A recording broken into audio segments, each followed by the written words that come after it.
Welcome back to the Crochet Crowd House, my friends over at yarnspirations.com. I'm your host Mikey. Today is the Fall Fabulous Wreath. We're moving on in this pattern here to do the grape leaf just like you see.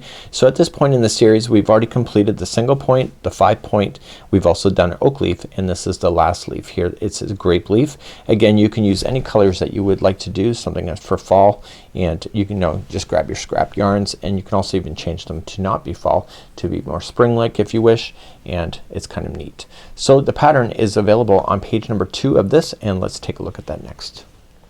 On page number 2 you'll find the grape leaf. It's actually 4 rounds. We are going to be using a magic ring just like we had done in the 5-point leaf. Also you should know that we are going to work in a continuous circle. There are 4 rounds in order to do this as we get ourselves bigger. So when you're really looking at this you can kind of see how it's spiraling out, and that's what we're going to do. And then once you understand on how this the points are done, it's actually pretty easy, and then we end up with the stem at the very end. Of course I used green in the wreath, which is really standoffish in order to get it to look really cool. You can use it's only needing 6 leaves for this if you wish, and let's begin. So let's start off with the magic ring.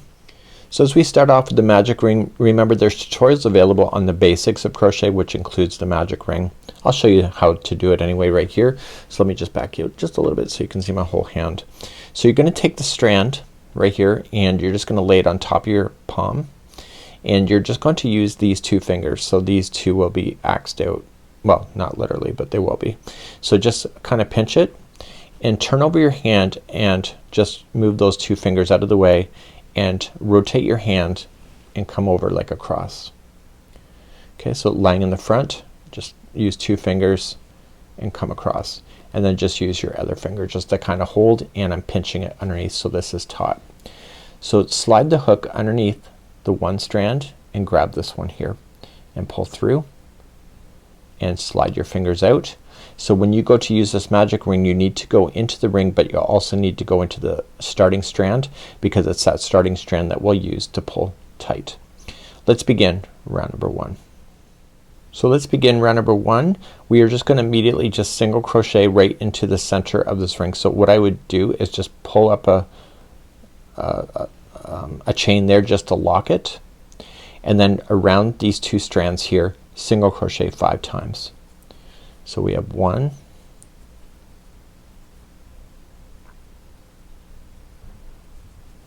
2,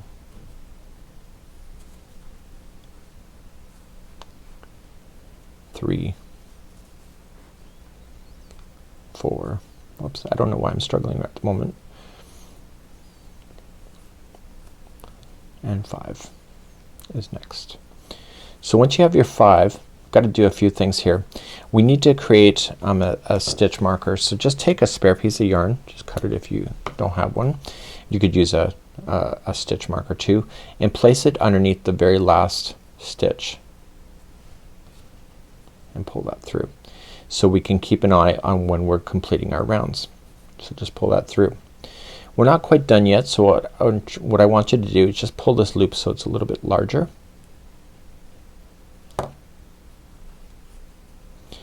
And take this other straggler right here and pull tight. This is what we did for the 5-point. And before you continue, just put the hook back into that loop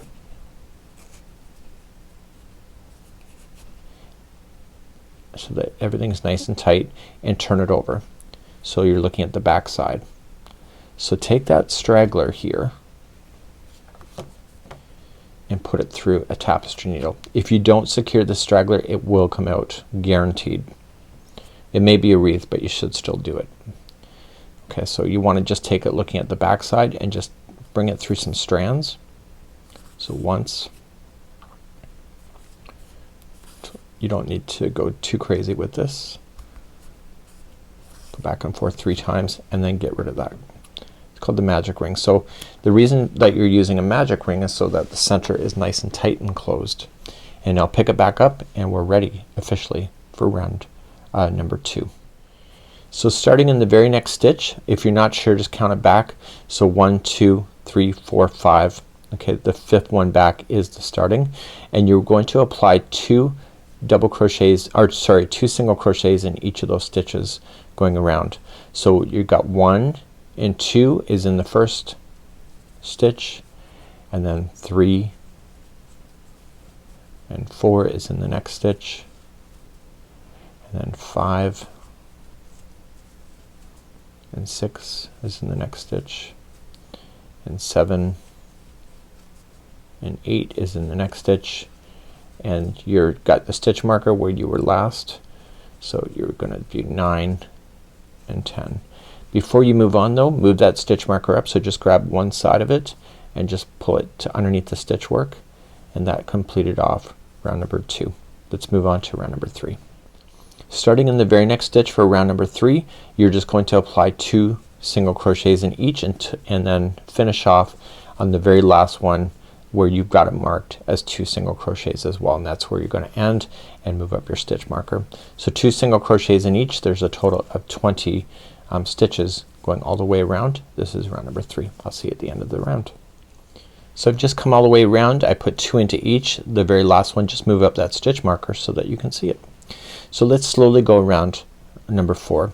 It's actually really simple. So there's basically 5 points of this. So each one of the 5 points is made up in the same way. So right where we're sitting, we're going to just chain 2. So 1 and 2, and in the next one you're going to half double crochet.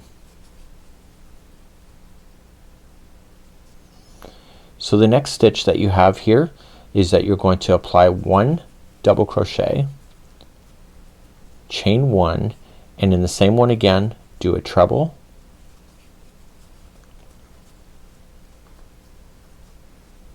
and then a chain 1, and then a double. So just remember that the stitch has a double crochet, chain 1, treble crochet, chain 1, and finishes with a double. So in the next one after that is then a half double crochet, and then you're going to chain 2 and single into the next one, and then we begin this all over again. So right where we're sitting, we're going to chain 2, half double crochet in the next, and the next one is going to be a double, chain 1, treble, chain 1, double. So we start off with the double, chain 1, treble, chain 1, and then double, and then the next one is a half, and then chain 2 and single into the next. So I'll keep on going. So chain 2, half into the next, next one after that is a double, chain 1, treble, chain 1, and finish that with the double, and then half double crochet in the next, chain 2, and single into the next. Let's do another one. So chain 2, half into the next,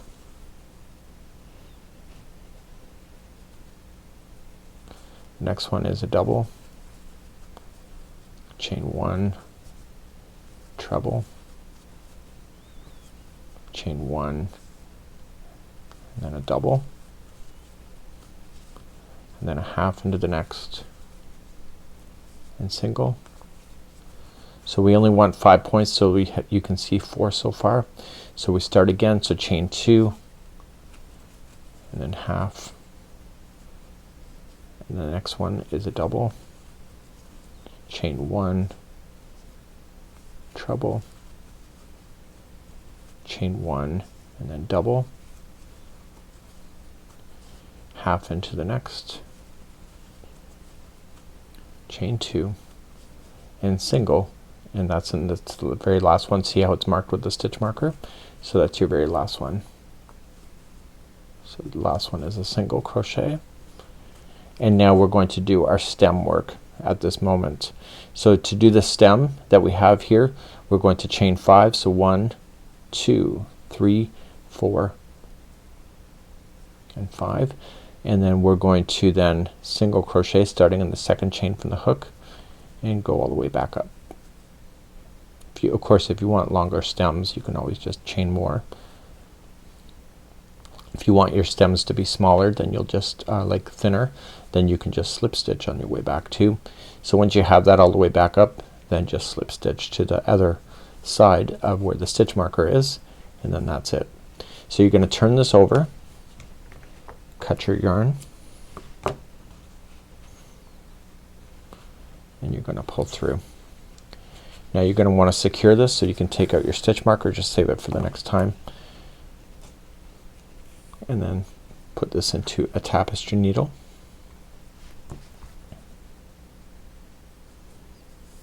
And just coming through. So one, oops, make sure I don't go around the stem. So I'm in there once, twice, and then finally 3 times. And then of course you can dampen these if you wish to make these turn a shape. That's called damp blocking. You can also steam them with a steamer, and therefore you can just let them take their shape and etc. If you want your tails then to be kind of turned, that's what you could do with your blocking and etc. So this here, when I back it out right here, this is the grape leaf. This kind of goes with the other leaves that you have. So there's the grapes. We have the oak leaves done so far. We have the single point leaves done at this moment, and then we also have the 5 point. And you can see all the colors are kind of very fall-like, but again, you can change the colors to anything you wish. So I'll see you next time in the next series as we begin doing the grapes, and I'll see you then. Have a great day. Bye bye.